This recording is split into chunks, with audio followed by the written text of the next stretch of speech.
வாழ்வை வாழவே வாழ்வை வாழவே. நாளைக்கு மதிப்புக்குரிய இபிஎஸ் அவர்களை சந்திக்க போகிறேன். ஏற்கனவே கூட்டணி பாட்டாளி மக்கள் கட்சியினுடைய கூட்டணி வந்திருக்கிறது. பத்திரிகையாளர்கள் நிறைய கேட்டாங்க, உங்களை விட்டு நிறைய பேர் பிரிஞ்சு போகிறாங்களே அப்படின்னு சொல்லி கேட்டிருந்தாங்க. நான் சொல்லியிருந்தேன் ஏற்கனவே எல்லாமே நல்லபடியாக நடக்கும் அப்படின்னு சொல்லியிருந்தேன். அதனுடைய அடிப்படையில் முதல் கட்டமாக மதிப்புக்குரிய அன்புமணி ராமதாஸ் அவர்கள் கூட்டணியில் இணைந்திருக்கிறார்கள். அதனைத் தொடர்ந்து அண்ணன் இபிஎஸ் அவர்கள் உள்துறை அமைச்சர்களை சந்தித்து பேசிவிட்டு வந்திருக்கிறார்கள்.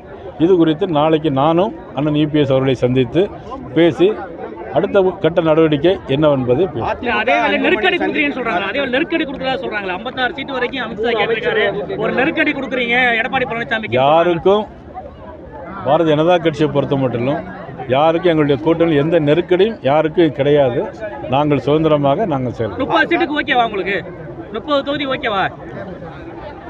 அதாவது தொகுதி எத்தனைங்கிறது முக்கியமல்ல, யார் முதலமைச்சராக இருக்கக்கூடாது என்பது முக்கியம்.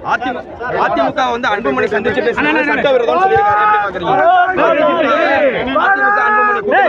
சட்டவிரோதம் ராமதாஸ் சொல்லியிருக்காரு. யார் அதிமுகவை அன்புமணி சந்திச்சு பேசி கூட்டணி பேசுறது வந்து சட்டவிரோதம், நான் எடுக்கும் கூட்டணி தான் பாமக கூட்டணின்னு சொல்லி ராமதாஸ் சொல்லியிருக்காரு. இல்லை, அது பற்றி நான் இப்போ எதுவும் கருத்து சொல்ல முடியாது. ஒருபோதும் ஓபிஎஸ் சேர்க்க மாட்டேன்னு சொல்லி எடப்பாடி பழனிசாமி சொல்றாரு. தென் மாவட்டங்களில் வந்து பாஜக வலுவிழந்து காணப்படும் சொல்லும் போது ஓபிஎஸ் சேர்க்கறதுல உங்களுக்கு என்ன பிரச்சனை? இல்லை, அது பற்றி நான் ஒன்றும் கருத்து சொல்ல முடியாது. ஜனநாயகனுக்கு வந்து தணிக்கை சான்று கொடுக்காததுக்கு வந்து பிரதமர் தான் காரணம் அப்படின்னு சொல்லி குற்றம் சாட்டிருக்காங்க. காங்கிரஸ் கமிட்டி வந்து ஆதரவு கொடுத்துருக்கு அதுக்கு விஜய். இல்லை, இதுக்கு முன்னாடி நிறைய படங்களுக்கு சில நேரம் காலதாமதம் ஏற்பட்டிருக்கு. அதற்காக ஒரு பிரைம் மினிஸ்டர் போய் கருத்து சொல்ல முடியாது. சென்சார் போர்டு இருக்கு. சென்சார் போர்டில் என்னங்கிறத தான் பார்க்கணுமே தவிர இதுக்கு ஒரு எடுத்த உடனே ஒரு பிரைம் மினிஸ்டர் போய் கருத்து சொல்ல முடியாது. காங்கிரஸ் வந்து தாவேக்கா நெருங்கி போகிற மாதிரி தெரியுது, எப்படி பார்க்குறீங்க? அது அவங்கள்ட்ட தான் கேட்கணும். இல்லை, ஏற்கனவே பல முக்கியமான பிரச்சனைக்கு அறிக்கை கொடுக்காதவங்க. நான் ஏற்கனவே சொல்லியிருந்தேன், பல உங்களுடைய மீடியா மீட்டிங் நான் ஏற்கனவே சொல்லியிருந்தேன்.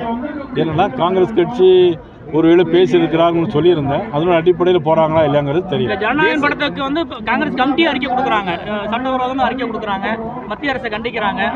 பொதுவான பிரச்சனைகளுக்கு அது அவங்கள பற்றி